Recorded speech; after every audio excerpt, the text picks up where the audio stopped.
in the right underlyings, zero DTE, 0 days to expiration, can provide a high-quality supplement for an active trader. They have highly liquid markets, and the short time frame allows for a large number of occurrences. So obviously, we're going to stick with the S&P 500 for this, okay? Sure. Compared to selling 45-day expiration premium, the extremely rapid nature of zero DTE markets requires reevaluating almost everything we've learned from our years of research. Sure, because you don't have time on your side, right? I mean, Right. Our whole trading style is let the market try to beat us, and if not, we get paid.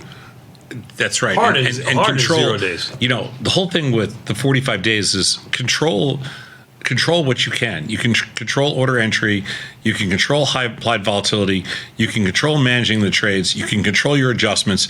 You control your rolling, and you can control your profit taking. Okay, all those are cool. But when you go to zero DTE, it's a different animal. It's almost like 100 times the risk, and things happen really fast. Is it worth it? That's the big question. So one of the most fundamental decisions in option selling is deciding between defined risk strategies and those with undefined risk. And when it comes to zero DTE, let's examine how these compare when you're doing zero DTE spiders or SPX. Okay. Because this is kind of, this is the question we get the most from the most people. Let's go next slide. So we did a study. We used 50 days, the last 50 days of intraday data in the SPY options. So SPY is more reasonable for people to trade naked stuff because it's only like $7,000, I think, a strangle or something. So using collected every 10 minutes, so it's pretty active on the data. Yeah, we collected every 10 minutes. We collected data from every 10 minutes for 50 straight days. We considered selling $3 wide butterflies, and just so we don't mess up the definition of a butterfly here, it's not 1 by 2 by 1. This research team in this case is defining a butterfly as selling a strangle and buying the wings. Selling a straddle and buying the wings. Isn't that the same? So selling a straddle and buying the wings 1 by 1 by 1? No, it's an iron fly. Selling a straddle, call and put, and then buying the wings, call and put? Yeah. On both sides? Yeah. It's an iron fly. Selling the straddle, no. So then selling a straddle and then buying the out of the money put and buying the out of the money call. Yeah. Fine. Yeah. Synthetically the same exact thing as a butterfly. Exactly. Yes. Okay. Here it says right here, selling a $3 wide butterfly, which Still means one selling the by straddle 2 and by buying 1. It's calls and puts, but it's 1 by 2 by It's a butterfly, 1. $3 wide butterfly. Yeah. That's all it is. Yeah. Same thing. If you buy, it doesn't matter which way you do it. It's the same exact thing. Yeah. So then we contrasted each of these with selling a naked strangle with the symmetric strikes chosen to make the two trades equal to the initial credit as close as possible. So we can it was easier for them to do the data because they would have a built-in straddle. Apples to apples. In that, right. Apples to apples. So it resulted in naked strangles with an average delta of just over 30, right? That's totally, again, we're trying to just line everything up. Then here's the real key to this. All trades were closed 3 hours after being put on. So put the trade on, closed it 3 hours later. That gave us 100 occurrences in just over 2 months. Okay. Now, I mean, before we see the results here, you would say this was probably about as good an environment you can have. Now, I guess for this strategy, wouldn't you think? Just from this, because we haven't moved that much? Yes, I would say this is about as good as 50 trading days. Let's see what this is about as good as an environment as you can have for this approach, because we've gone pretty much sideways over the next 50 days. We didn't have any outlier moves really one way or the other. We've gone sideways. Volatility has collapsed. These are 3 hour trades, 100 occurrences in 2 months. It's like Gilligan's Island, like a 3 hour tour we're just taking right here. We're comparing a at the money butterfly, $3 wide, or $30 in the SPX, with a $3 wide strangle. Right? Yeah. With this, I'm sorry, not $3 wide, but a strangle at the same strikes, collecting the exact same credit essentially. All right.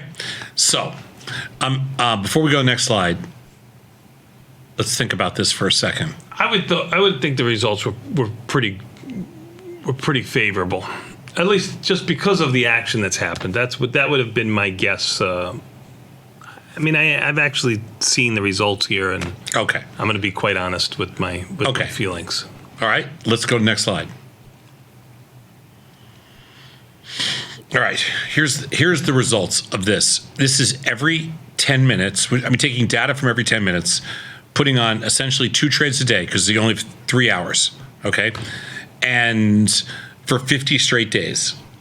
And if you did the butterfly, your win rate is 53%, which is actually, I thought it would be higher. I thought it would be higher too. Now you are collecting. I looked just today, right now, what is 0 days, and it is 1/2 the width of the strike, so it is a 50-50 shot to begin with. Yeah, okay. I thought it would be higher than 53%. Yep. The average P&L was negative, a couple pennies, and the CVAR. Additional value at risk. Yeah. Yes, was the worst 5% of all trades. You lost $1.21.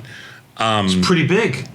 Because you're only paying $1.20 for it, $1.50, $1.40, $3 wide. I mean, yeah, you lost 1-to-1. Yeah, and because you lost 1-to-1, that's why the net results was negative. You had a 53% win rate doing a butterfly. Okay, we had a better win rate on the 1 days, but that's yes. But we haven't done them since volatility got so low. Mm-hmm. That's not an encouraging sign to say, oh, wow, this is a great strategy. No, it's not. I don't love that. No, it's not. The strangles, on the other hand, the win rate was 70%, which is probably right in line with the 30 deltas. Remember, they said it's about 30 deltas. So that looks about right. The average P&L in there at least is positive, and the CVAR is a little bit worse, but again, the average result is positive. So I would call this incredibly mixed.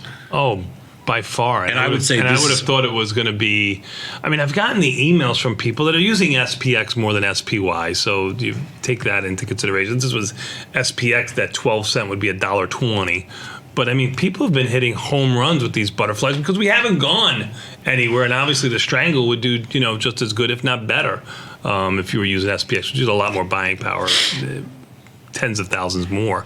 I'm really surprised at this because if this was the first time I was seeing it and I didn't trade it and get the emails from people, I would think that this was a bang your head against the wall type strategy. Well, this is a little less efficient because your timing is 3 hours, as opposed to if you're doing it on your own, you can take it off as soon as you have profit. So really what I read between the lines here is you have to manage your winners on these. 100%.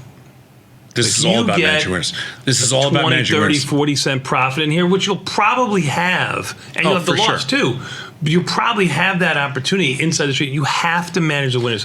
It's not a set it and forget it strategy. So I would argue, A, you have to manage winners. And yeah, I think this is all about managing winners. And B, it truly is an engagement trade. Mm-hmm. It keeps you just totally focused on the markets. Yep. But it's not how you're going to make. It's not how you're going to make. You're not going to build wealth. Yep.